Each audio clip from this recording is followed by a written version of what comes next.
Hey guys, so it's me again. I am back with another video. This one is going to be in a similar format as the 5 and 5 as I've done before, but not quite the same. I'm just going to go ahead and read through some of the information because this was a shout out from Brother Larry who asked me to look into this. And so I'm glad that he left that comment below because I was not aware of this topic that I'm getting ready to speak of. And after researching it, it definitely kind of got my mind going on some things because it's a topic that is actually 50 years old now. And when I'm reading through what I read, which I'm going to share with you all too, not much of it really sounded like it was 50 years ago. It sounded like it was just a year or two ago. So I'm going to go ahead and read through that now and just let you guys hear that. And then I'm also going to have a video that I'm going to share on the topic. And the topic is about the 1967 riots of Newark, New Jersey. And so let me go ahead and get started and see what you guys think about it. So okay, again, the title of this is going to be the 1967 Newark riots. And I'm going to give you a little bit of background about the state of the city of Newark at that time, 50 years ago, how it was for African Americans, blacks, so-called Hebrew Israelites living in that city at that time 50 years ago. And then I'm also going to give you information on the incident that started the riots, and then a little bit about the aftermath of how things were after the riots, and then I'm going to go into the video.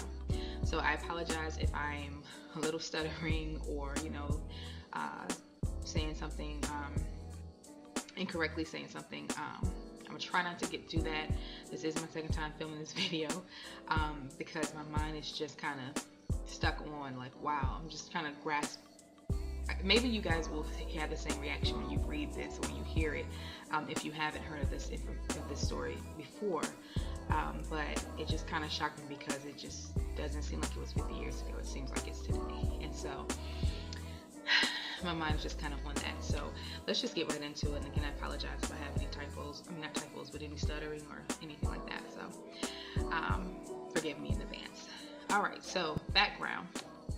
The 1967 Newark riots was one of the 159 race riots that swept cities in the United States during the long, hot summer of 1967.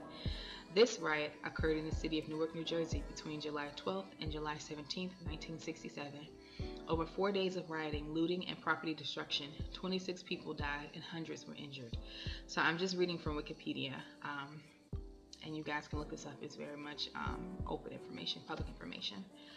All right, so in the decades leading up to the riots, deindustrialization and suburbanization affected Newark greatly.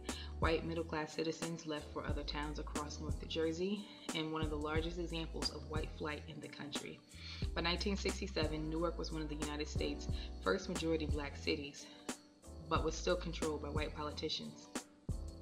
Racial profiling, redlining, and lack of opportunity in education, training, and jobs led to the city's African American residents to feel powerless, disenfranchised. In particular, many felt they had been largely excluded from meaningful political representation and often subjected to police brutality. Unemployment and poverty were very high, with the traditional manufacturing base of the city having been fully eroded and withdrawn by 1967. Further fueling tensions was a decision by the state of New Jersey to clear tenement buildings from a vast tract of land in the Central Ward to build the new University of Medicine and Dentistry. Thousands of low-income African-American residents were displaced at a time when housing in Newark was aging and subjected to high tax rates. Many African Americans, especially younger community leaders, felt they had remained largely disenfranchised in Newark, despite massive changes in the city's demographic makeup. Mayor Hugh Adonizio, to date the last white mayor of the city, took few steps to adjust to the changes and provide African Americans with civil leadership positions and better employment opportunities. Despite being one of the first cities in the country to hire black police officers, the department's demographics remain at odds with the city's population, leading to poor relations between blacks and the police department. Only 145 of the 1,322 police officers in the city were black. roughly 11%, mirroring national demographics, while the city grew to be over 50% black. Black leaders were increasingly upset that the Newark Police Department remained dominated by white officers who would routinely stop and question black youths with or without provocation. Inciting incident. This unrest and social change came to a head when two white Newark police officers, John DeSimone and Vito Pontrelli, arrested a black cab driver, John William Smith,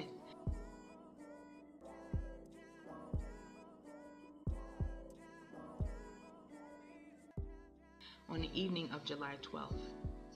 After signaling, Smith passed the double-parked police car, after which he was pursued and pulled over by the officers. He was arrested, beaten by the officers, and taken to the 4th Police Precinct, where he was charged with assaulting the officers and making insulting remarks.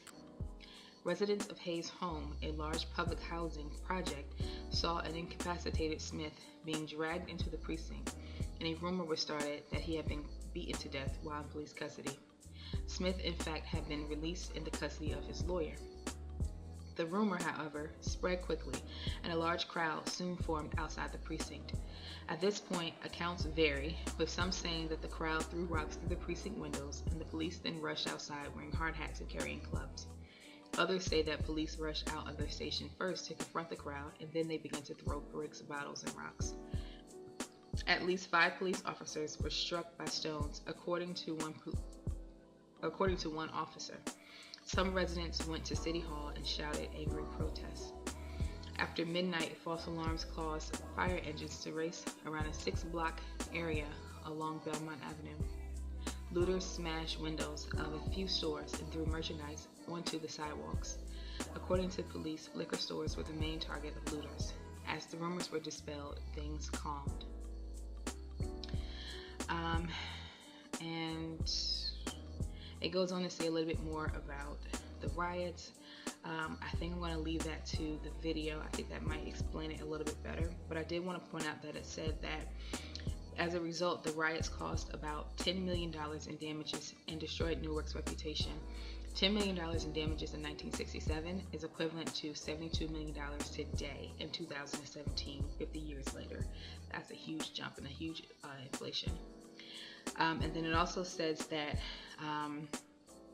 let's see here, one thing I do want to read is, early in the evening of July 15th, a woman named Rebecca Brown was killed in a fusillade of bullets directed at the window of her second-floor apartment.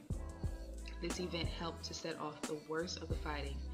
By the 6th day, riots, looting, violence, and destruction ultimately left a total of 16 civilians, 8 suspects, a police officer, and a firefighter dead.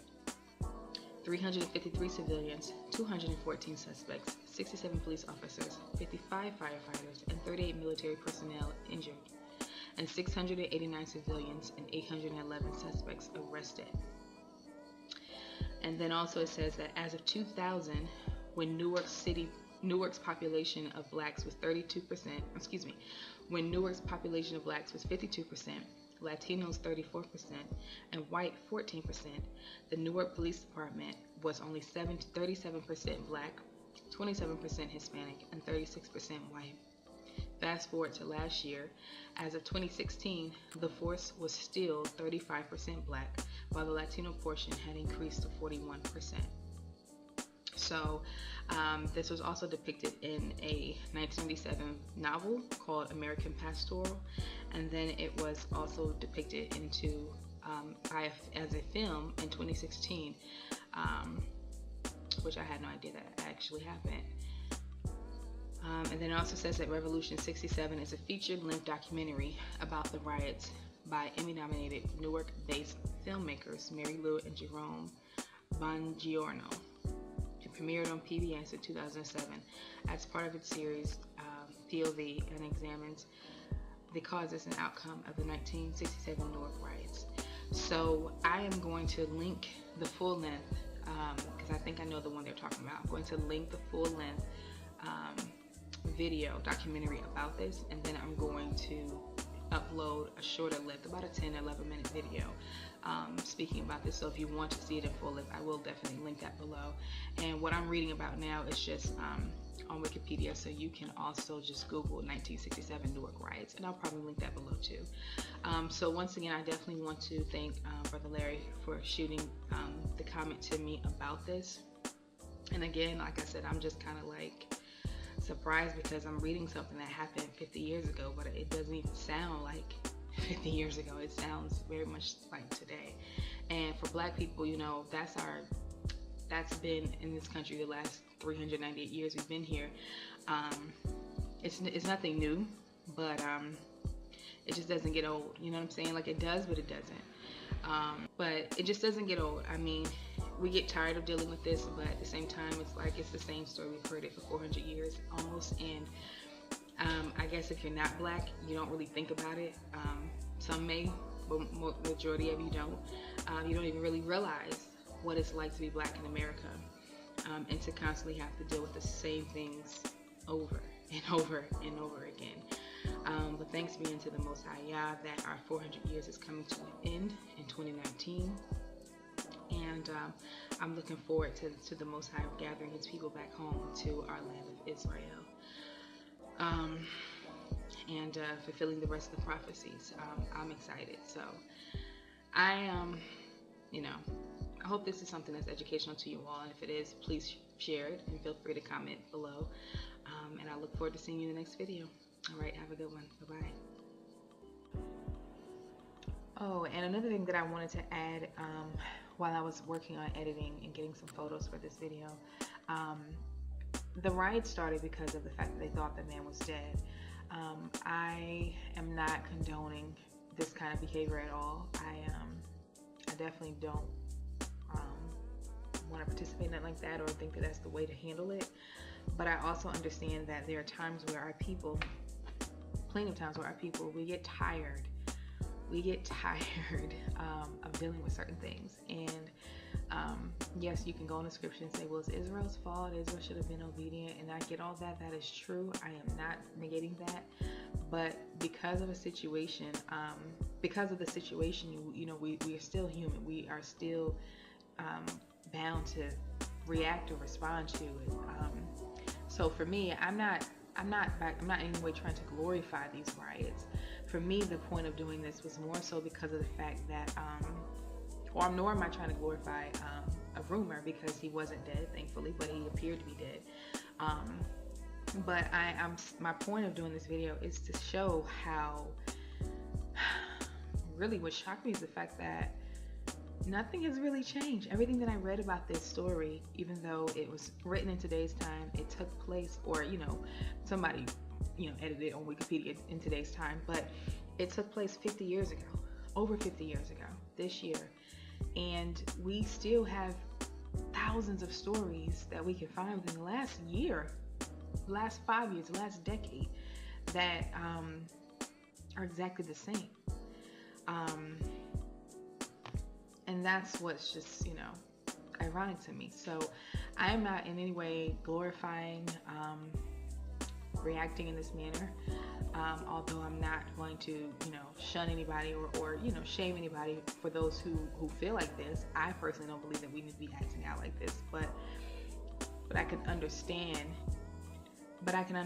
being angry, and I can feel like I can understand the feelings that they were having at that time, dealing with police brutality and poor, impoverished living situations and no jobs and no money, horrible housing conditions, horrible communities, horrible schools, politicians that really don't care about us, because we are still dabbling, but we're still battling and dealing with these things 50 years later. So I don't know, I've heard these type of stories before, and I mean, I don't know, but I guess it's just something about this, it just was very eerily similar to a lot of things that we have gone through within the last year or two. So I did want to add that. So all right, hope you guys enjoy. Have a good one. Bye.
black cab driver was allegedly beaten. A rumor spread through the Central Ward that he had been murdered. That was not true, but rumors have very strong legs in cities that have issues, such as Newark had in those days. So they took him out of the cab, put him in the car. One of the policemen beat him up, took him to the station, and when they did that, they made a mistake because they had to drag him in front of all those people who had Hayes homes out on a hot July night. And so the people were incensed. They just, you can't do that. Probably because this was the last straw. I mean, the people had suffered so much under the police, under unscrupulous landlords. They had moved one too many times from landlords or from urban renewal, and all these other things that were happening in town around those political issues. The people were mad, and so they came to demand to see what was happening. That meeting, or that rally, I guess is the right word, covered extensively by every television crew from Philadelphia and New York, which really, even more than the taxi driver event, triggered the rest of the trouble that day. With the woman who stepped out of the crowd with a long pole, poked in the windows of the precinct, and the policy had been to give the community rallies and that sort of thing as much room as possible, and that was had worked for so many years. The hate was there. I think the hate was on both sides, the police and the community, and that was I think the breaking point was the arrest of John Smith, and then the rumor that he was killed. Folks were looking for a fight, and it was going to happen sooner or later. The tension was there. And then your opportunists took over from that point, and all hell broke loose. As the president of Springfield Air Merchants, I spoke to Spina, who was the director of the police, and I told him I was a little concerned about what happened, considering what all the riots all over the country. What was his feelings? And he felt that there wouldn't be any problem that evening, but it didn't work out that way. I was standing in front of my store about dusk when these individuals came along, 2 individuals came along and picked up a large trash can and threw it through my window while I was standing outside. So that was that was my introduction to the riots. I was very intimidated and frightened, and as I've said many times before, I had just flown 35 bombing raids over Germany. I had been shot down, and this was more frightening. At least when you were flying, you knew what to expect. And this was just clear out of the blue that this happened. Scholars who studied the riots claimed that the first day and a half was a certain kind of riot involving residents in the Central Ward who were involved in the looting of stores and maybe arson. In other words, misbehaving citizens in Newark. Things were such in those early hours of the riot that Governor Hughes brought in the National Guard and the state police to quell the violence of the first riot.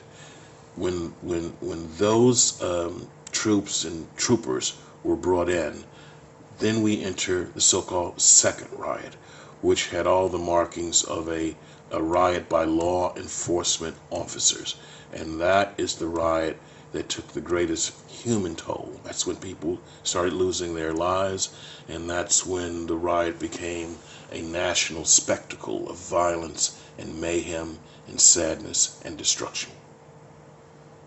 The mayor felt that it was important to call the governor, who'd been monitoring the situation, and to ask for state police help. The idea was that the state police would isolate Newark, as the Newark police were going to isolate Springfield Avenue. A nice idea. But when the governor rushed in with the state police, they pretty much assumed full control. Not pretty much. They assumed full control and let us know in no uncertain terms they were running a show. And he called the National Guard. And the decision was to, not to contain, but to crush the disturbance. This gave license to everybody, including the Newark police, and they went on to crush it in quite a tragic manner. You know, we couldn't keep the peace at a January white sale. So if this was their plan, I was thinking there's got to be something else. I mean, and this is, I think, a very working class thing. When you get to the point of criticizing the government where you start to scare yourself, you then say, well, they must know what they're doing or they wouldn't be there. So my hope was that somewhere on some higher level, someone was better prepared or than I imagined or had seen any evidence that they were. So the second night was the issue. I got to the corner of Springfield and Hunterton. Police cars, state troopers, all these other cars would then pull up to that intersection, and as they'd get a call, the first one would go out, the next one would go out. This not only made it a bit of a target if there was going to be shooting, actually. And so in the end, there were tremendous amounts of ammunition fired from that intersection at nothing in particular. I mean, indiscriminate, incredibly, raking the roofs of these projects with machine gun fire. Most people stayed in, and kids stayed in. Because when I talked to friends of mine and stuff, and they didn't go out. My cousins, they didn't. I think one or two may have snuck out. But you slept on the floor. You heard all the gunfire. The gunfire was merciful. And you watch in the background, you can see fires burning everywhere. The funny thing about the military is you have one common interest, which is you don't like it. So you have jokes about it, you fool. You start to think you're part of a fraternity, a group, guys you know, guys you have something in common with. And then you get to a place like this and you see somebody ends up shooting at an 11-year-old kid and almost kills me. And when I go down and confront him, he says, we were told to shoot looters. And I say, it's an 11-year-old kid. He's shoplifter yesterday. Today it's a capital crime today? He had cigarettes. And his answer was, well, we were told to shoot looters, he kept saying. And I said, who told you? Nobody told me. I've been with you most of the time. He's like, well, that's what I heard. I'm like, so we're now one step removed. I heard we're supposed to shoot looters. He's an 11-year-old kid. And eventually someone shot and killed an 11-year-old kid, a guardsman. You know, I mean, and he kept questioning me like, why couldn't I get it? And then I really did have doubts. You know, I started to think, gee, I didn't think I was that different. Why would I suddenly not shoot? You know, in the end, what do I care if he has the cigarettes, I guess? I don't know. Around Wednesday or Thursday, it was very clear that the police were rioting and not the people. And the 26 people who were killed were all killed by policemen. So we had to tell that story. What happened? James Rutledge was shot 39 times, and he was in a bar. The bar is still there, just under different ownership. He and another guy, this is the story that the witness told me. They went into a bar which had been previously looted over on Bergen Street in the South Ward. And because they thought they could get something still there, I guess. I don't know why you go into a bar that's already been looted, but they did. And while they were in there, the police must have seen them. So the state cops came in. The witness hid behind the broken down bar on top of all the glass. He hid behind all of that. But Rutledge, thinking that he was really just innocent, because he hadn't done anything, all he was doing was in there, he hadn't stolen anything, he stood up. And the police just took their time and executed him. They shot him 39 times. In the end, when you look back over 40 years, you wonder the price that was paid was very heavy. And for a result that doesn't seem to mean much now. people who were raised in this town have talked about the riot as the defining moment in their lives. So it's an interesting paradox. Newark is a different kind of city than it was in 1967, but the riot almost to some extent sets a standard by which the city measures its progress and measures its frustrations. And over 40 years, up until very recently, when Americans thought of Newark, they thought of the riot.